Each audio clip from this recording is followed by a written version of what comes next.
Hola, buenas noches, ¿cómo están? ¿Cómo los trata este marzo otoñal? Espero que bien. Eh, Acá estamos todos haciendo la antesala para entrar en el invierno 2021, que se viene con todo. Y será mejor que nos encuentre trabajando y haciendo las cosas que tanto nos gustan.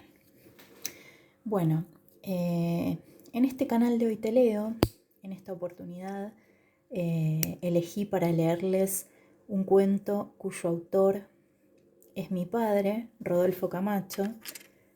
El cuento se llama El Escuchador y es un cuento que está basado en las Salinas Grandes de la provincia de Jujuy, del norte de nuestro país.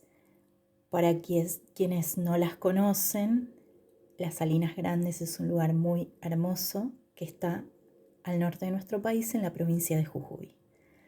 Mi padre, que es un enamorado de todos los recovecos y de todos los rincones inhóspitos de nuestro país, escribió este cuento hermoso que se llama El Escuchador, que está en internet, creo yo que debe estar por ahí en internet, en un blog que tiene mi papá, porque mi papá ante todo es bloguero. Tiene un blog que lo diseñó él mismo, en donde hay algunos cuentos de él. Bueno, pero en esta oportunidad yo quería hacer la lectura de este cuento en mi canal, digamos, a través de mi lectura. Este cuento recibió un premio en el año 2011, que es un premio de honor que organiza la obra social del personal legislativo de la Nación. Mi papá ganó el primer premio y fue en ese año, ese premio fue en homenaje a Jorge Luis Borges, nada menos. Así que nada, para él fue un honor, obviamente, y el cuento es muy lindo, por eso yo lo elegí para leerlo en mis canales, si no, no lo hubiera elegido. Y se los voy a leer, y espero les guste. Dice así. Tomás, quiero aclarar que Tomás evidentemente es un nombre que a mi papá le gusta mucho, porque en su libro del bombardeo de la Plaza de Mayo, él también eligió un personaje de ficción que se llama Tomás, que es, siempre me lo acuerdo porque me quedó grabado el capítulo El jacarandá de Thomas Terry. Se llama así un capítulo del libro de mi papá sobre el bombardeo del 55. Y se ve que Tomás es un nombre de ficción que a mi papá le interesa mucho porque lo vuelve a reiterar acá en El Escuchador. Así que vamos con Tomás. Y dice así. Tomás se quedó pensando todo el ocaso de ese día. Larga y extendida aquella luz se retrasaba dándole tiempo a sus reflexiones y lejanía infinita al horizonte del gran salar. Hubo también un sórdido bochorno anunciador de una tormenta grande, pero aquel presagio finalmente no se derramó. Y ese aire predispuesto más aún al hombre hacia la introspección después ensayó algunas preguntas de lo que parecían razones, mirándose las manos como si en esa callosidad áspera estuviera el reflejo de alguna certeza. ¿Por qué alguien querría saber la vida o el correr del tiempo de un hombre simple y desconocido, común, casi imperceptible aquí en la puna? Tomás conocía el bajo relieve tácito que anidaba en el inconsciente de su clase. Desde la primera hora, desde las primeras preguntas, eran más que sobreentendidos aquellos pasos por la vida, transparentes bajo la superficie del suelo, como hundidos en una tierra que sucumbía a su propio peso. Después, entendiendo su origen y transcurridos los años, sabía que aquella sensación se llamaba pobreza. En tanto, el andar de los demás era otro. Era por sobre la línea. Quien más tenía podía transitar sobre el nivel de vida, por sobre la superficie. Él y su gente, desheredados de todo, como predestinados por otra suerte, subsistían en cíclica espera, agazapados en el silencio, chupando sus acúlicos de coca, siempre atentos a la señal del patrón dueño de las cabras, dueño de la sal, dueño de la tierra, siempre esperando, acuclillados en silencio, coqueando para ahuyentar el hambre. Mi Señor, ¿podría olvidar esto que habita en mí como un mandato y mañana mismo cometer un crimen artero, inesperado por todos? Una venganza a esta vida. Sí que podría, seguro que sí, pero creo que causaría más daño a quienes como yo poseen también este legado de quietud. Provocaría en ellos más confusión aún, más silencio y más perplejidad que a las propias víctimas de este crimen. Y es porque su espíritu está por debajo de la sublevación, de la ira. Ser olvidado lo hace a uno olvidarse de sí mismo, créame. Estoy aquí, en la misma inmensidad donde nací, apenas a unos kilómetros de ese descuido que creó el paraje llamado Pozo Colorado. Si puedo leer y escribir es gracias a un maestro boliviano, escapado de persecuciones difusas en el 52. Él me enseñó en la rutina ociosa de los corrales. Y eso solo está mi experiencia con el mundo. Apenas imaginar algunos lugares escritos en pocos libros por la virtud de algunos hombres.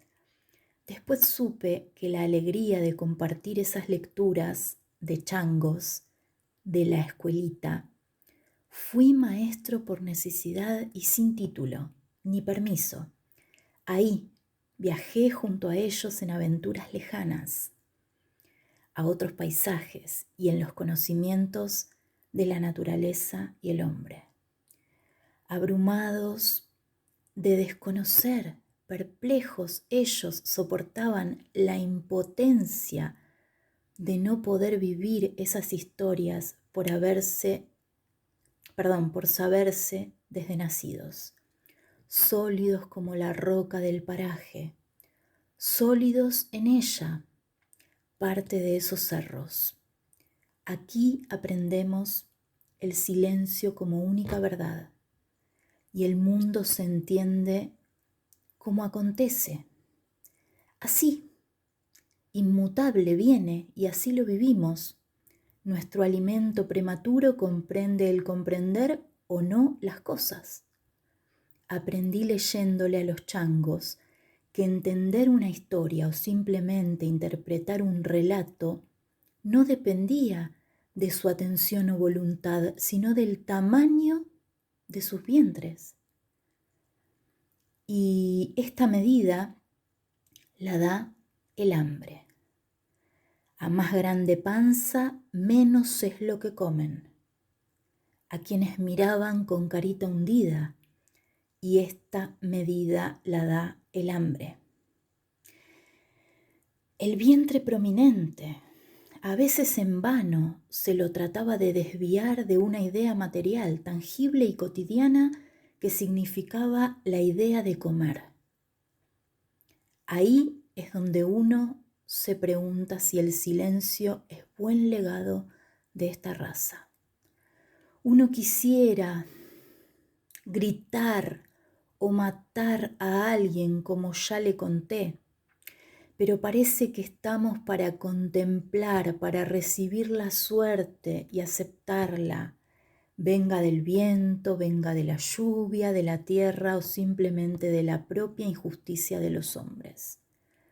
Mi experiencia con el mundo y con la vida se resume a esto. ¿Qué más le puedo contar? Después anduve por aquí, por allá, trabajando por la palabra de que me iban a pagar. Al fin alguien me explotó vilmente, como suele pasar. La cosa es que me pagó 2 años de trabajo adeudado con un viejo camión remolque. Pensé que eso cambiaría mi vida. Y de hecho lo cotidiano se agitó un poco por los caminos, auxiliando y rescatando vehículos empantanados en la cuesta o en la entrada de Jama. Ahí conocí extranjeros como usted y el mundo se hizo más grande. También traté con gente de otras regiones del país, con otras formas de mirar y de hablar. Pues le diría que demasiado mucho. Hablan mucho y no escuchan. Pero igual mi universo se expandía a mis ojos y a mi mente. Un día tuve que auxiliar a una camioneta de turismo. Se había metido en el salar y el chofer distraído la enterró en una mina de sal. Después llegué yo y traté de sacarla, pero el camión se hundió también hasta los ejes. Eso fue terrible. Nunca me había pasado. Y era el único auxilio en kilómetros y sentía vergüenza e impotencia de no poder hacer nada. Al fin, con el empeño y la ayuda de los mineros que estaban cerca, pudimos sacar la camioneta. Pero el camión era demasiado pesado y quedó enterrado. Manchando el blanco salar, inclinado, como derrumbado de muerte, con la pluma de hierro señalando el cielo. Pasé ese día y varios más esperando el tractor que nunca llegaría desde la empresa de caminos. Y así me fui quedando. Los mineros me prestaron unos lentes negros para soportar desde la empresa de caminos. Y así me fui quedando. Los mineros me prestaron esos lentes negros para soportar aquella reverberancia extrema de la sal. Compartieron su comida y me acogieron en su imperio de luz y silencio. Esa llanura de un blanco alcalino arde los ojos, aunque uno mire para el suelo, que es de sal y enciende con la misma furia del sol, se parece a la nada. Si hubiera una forma de representarla, hay horas en el salar que no tiene suelo ni cielo. Es necesario cada tanto ponerse las manos delante de los ojos para saber que uno es presencia y no un ánima bobeando por ahí. El hombre de esa región se acostumbra a todo y asume una obediencia casi religiosa a las fuerzas de los elementos como una devoción desmesurada. Aquí los hombres purgan culpas que no son en el azote extremo de la naturaleza. A mí me aceptaron entre ellos porque en las noches les cuento historias que recuerdo de los libros. Esa gente casi ni habla. El silencio se corresponde con la inmensidad del blanco y la monocorde rutina. Los cruces elementales del trato están sobreentendidos por ser siempre los mismos y repetirse cotidianamente. Conmigo hubo un trato de apenas pocas palabras. Yo ayudaba a traer las provisiones de la orilla del salar y por las noches les contaba un pedacito de un mundo que no conocían. A cambio, un poco de comida y su acogedor silencio sin preguntas. Así me quedé y eché amistad con esta vida. Ahora usted me pregunta por una virtud o don que dicen que poseo y yo no sé qué contestarle, porque no entiendo por qué hablo cuando duermo ni por qué digo las cosas raras que digo dormido. Hace poco alguien de la capital, un viajero, pasó 2 noches en la casa de Sal y pudo escucharme. Aseguró que eran simples mensajes de texto de los teléfonos celulares. Ni yo ni mis compañeros entendimos nada cuando nos contó esto por la mañana. Este universitario que estudiaba física, sospechaba nada más que era una costumbre, algo neurótica en mí. Él pensaba que yo repetía como un loro cosas que escuchaba de los turistas, simples mensajes, como una forma de combatir el silencio entre sueños. Después, este joven se fue despidiéndose con una mirada piadosa, como si dejara en mí un elegido seguro por una locura obsesiva. Luego estuvo entre nosotros un hombre que compartió los relatos de la noche. Él también sumó una historia de contrabandistas en una región remota que nos sumió a todos en una ensoñación agradable. Se quedó varios días en el campamento durmiendo, en la casa de Sal y junto a los mineros me escuchó. Le juro que no puedo creer las barbaridades que dicen que dije. El hombre que habló de grados, latitudes, de coordenadas y de lo que parecían datos geográficos, después decía simplemente que extrañaba a fulana y que la amaba y que no se olvide de mí. Seguido a eso, cambiaba mi voz y advertía algo así como: su saldo se está por agotar, renueve ya su crédito telefónico. Mi voz otra vez se tornaba retórica de acuerdo al relato del hombre. Los mineros me miraban y asentían con la cabeza. Yo decía algo sobre un movimiento migratorio sospechoso, posible célula de actividad política desplazándose hacia el sur. En las yungas jujeñas, en el límite oriental, el desierto de Atacama registra actividad subterránea en las capas medias. Juan, ¿te olvidaste del perro? Está muerto de hambre. Amelia, Irak, Manzana 16, cuadro 8, Bagdad Sur, desplazamiento enemigo a la espera de órdenes, objetivo en el blanco. Tomás, usted está afectado por una señal satelital que por algún motivo, y no sé de qué manera, se comunica con usted. El hombre me dijo esto por la mañana del día y se fue. Yo seguía sin entender hasta que de a poco empecé a hablar estas cosas despierto, a cualquier hora, en cualquier momento. Entonces ahí sí que me asusté. Pensé que me estaba volviendo loco, que ese tiempo transcurrido en esa monótona llanura me había trastornado el juicio. Yo no sabía nada de ese lenguaje que hablaba.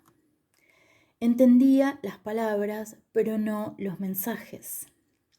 A pesar de todo, pude tranquilizarme e ir acostumbrándome, aunque comencé, sin desearlo, a ser una rareza para los demás. Porque dicen que lo que digo se puede comprobar en cada detalle. Llegó gente con computadoras y constataron que yo decía en sueños aquello que acontecía en la realidad, como el incendio forestal en Finlandia, que anuncié una noche a las 3 de la madrugada y comprobaron que a las 3:04 hora argentina el satélite comenzó a enviar una alarma con los mismos datos y ubicación de mi relato. Mire, no sé qué pasó, porque lo que dicen los que saben, yo no lo entiendo. Y le aseguro que a quienes tenemos las sensaciones primarias de la vida, como la mayoría del pobrerío de esta región, no nos es fácil entender estos mensajes que sobrevuelan por las alturas. Ya le expliqué, de nuestro silencio apenas si nos animamos a preguntar sobre lo que no conocemos. Imagínese usted que hasta miedo nos provoca. Los únicos que sacaron algo en claro fueron ellos, quienes vinieron con las computadoras y me requisaron para ver si me encontraban algún equipo de recepción. Para nosotros no cambió mucho, salvo que yo lo vivo como una intromisión en la vida común con mis compañeros. Cada vez son más los mensajes que digo y todos sin entender casi nada de lo que significan. Solo advertimos que además de ser cada vez más frecuentes, parecen tener un carácter angustiante.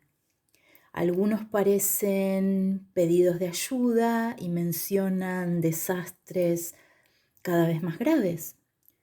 Yo solo le puedo decir que mi vida está ahora atravesada por los mensajes de los hombres de un mundo moderno que no comprendo del todo. Solo sé que me pusieron esta pulsera a través de la que ellos dicen también escuchar, y lo que más me molesta es que en lo mejor de una historia donde se reencuentran los perdidos o el desamor se olvida y la vida sigue y se hace otra vez maravillosa, un urgente mensaje remoto interrumpe desde la distancia extrema.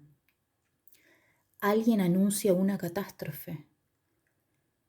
El fuego se come los bosques, las guerras estallan por todas partes. Y le digo una cosa, nunca escucho respuestas de esos reclamos. Tengo a veces la terrible sensación de que soy el único que las oye. También cuando se las repito a un grupo de mineros, ellos perciben lo mismo, angustiados, sin que nadie sepa qué hacer. Ya le conté que nacemos viendo el mundo acontecer, sin decir, sin opinar. Quizá por esta razón soy un elegido para escuchar, aunque no entienda y no me guste, solo le puedo expresar que no puedo adivinar el mundo fuera de este salar. Pero sí asegurarle que algo muy grave está pasando ahí afuera. Tomás, con un rostro ennegrecido por el sol, se sacó los lentes oscuros, secó su frente con el antebrazo y se quedó sentado frente a la casa de sal. A un costado, a una veintena de metros, una estructura ya casi irreconocible se derramaba en óxido anaranjado sobre la blancura de la sal. Como un gran coral rojo emergente, el camión de Tomás se hundía corroído y vencido de muerte, rodeado de silencio y sin poder auxiliar a nadie. Fin. El escuchador, Salinas Grandes, Jujuy, cuento de Rodolfo Camacho.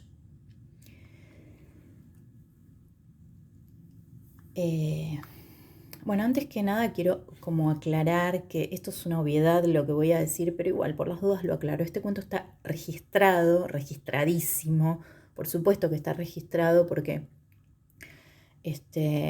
mi papá ganó un premio con este cuento, así que está recontra registrado.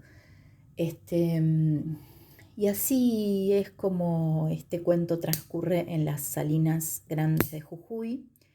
Evoca a los mineros, evoca muchas cuestiones atmosféricas que tienen que ver con esa zona y es muy lindo. A mí al menos me gusta. Espero que a ustedes les haya gustado. No voy a comentarlo el cuento porque podría decir muchas cosas, pero esas cosas las dejo para mis clases porque yo muchos de los cuentos de mi papá eh, los, los, los uso para trabajar con mis clases de guión. Algunos, no todos, a veces.